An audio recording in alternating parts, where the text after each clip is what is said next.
Today I'm taking a look at the Snail SEU-1T. This is a solid body electric tenor ukulele. For those of you who don't already know, the first ukulele I ordered had an issue with the A string coming off the fretboard. I contacted the Southern Ukulele store. They arranged for the ukulele to be collected and returned to them, and they tried to fix it. I thought perhaps it was an issue with the nut, but it turns out it was an issue with the bridge. They weren't able to fix it, so they ordered a replacement for me, and this is it. And I'm actually quite glad that they couldn't fix the other one, because this one is better in a few ways. So as I mentioned, I got mine from the Southern Ukulele store. It cost £279, and I paid about another £10 to get a additional strap button and a low G string fitted. I'm going to talk about the specs now, but I do just need to explain that there are a couple of elements that are listed differently depending on where you look. So I will tell you about these as we go through. The body, neck and headstock are sometimes listed as okume and sometimes as mahogany. It has an acacia veneer on the top and a matte finish all over. The slot style bridge is made of ebony with a compensated bone saddle. The fingerboard is also made of ebony with 18 frets joined to the body at the 14th, and position marker inlays and side dots at frets 5, 7, 10, 12 and 15. The bone nut is 35mm wide. It has closed back gear tuners. The headstock has been topped with a darker wood veneer with the Snail name and logo inlaid. It has an active pickup powered by a 9-volt battery, and the jack input doubles as a strap button.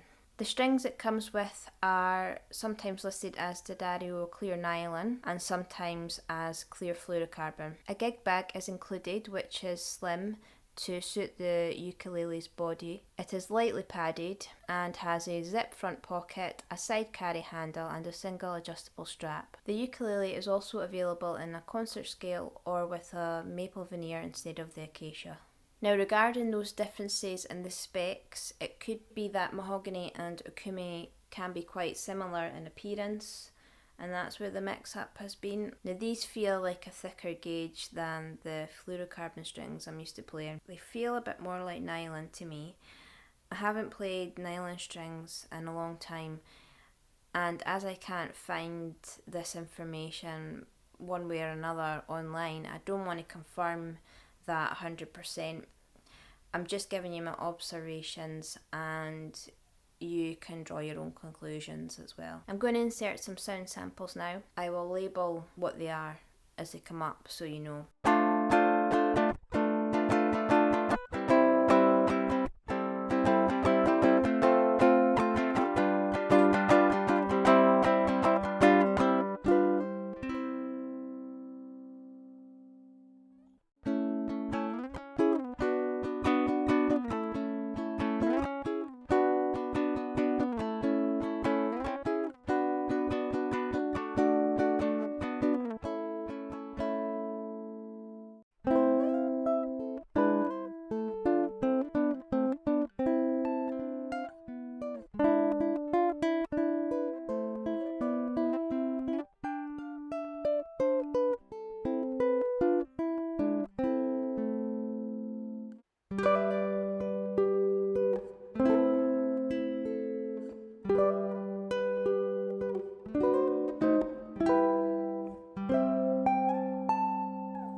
I'm now going to let you hear the volume control range. So I'll start with the control all the way down and then gradually increase it until it's full. I'll then do the same with the tone control.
I think the ukulele sounds good. It has a nice warm mellow tone. It is clear but not too bright. The sustain is good, particularly with that low G, but if I play just the other three strings, they do ring out for a good length of time. In terms of the controls, I would say the volume control has a nice smooth range from the 0 position all the way up. The tonal range is good from the midway point and up. Below the midway point, it is a bit too muddy to really be usable. It seems to pick up lower frequency sounds coming from the right hand when picking or strumming. This isn't a big deal because it still has enough tonal range to suit various music styles and preferences. I would say the pickup is fairly decent. It's a piezo pickup which sits under the saddle. I do find that the A string isn't picked up quite as strongly. I think it'll be fairly easy for me to fix this. I'll just put a small piece of paper under the saddle where the A string is. Since there isn't a huge difference in the volume between the strings, I'll probably just wait until I change the strings to make that adjustment. It is loud enough unplugged for quiet practice, which is one of the reasons why I chose this ukulele.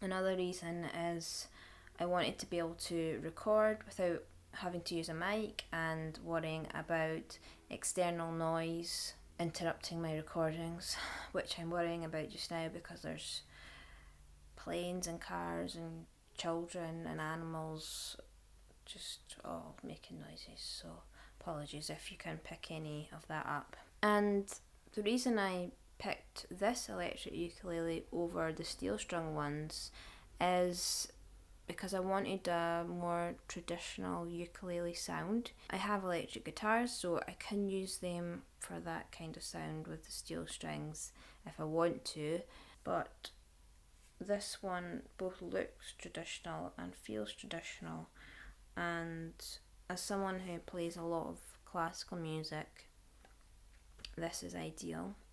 But it can do various other things. The previous ukulele that I was saying did actually meet all those requirements, but its quality and the overall finish is what let it down. It wasn't just the playability issue with that one, it did actually have some flaws in the finish. There was a bit of a poor join in the top of the ukulele.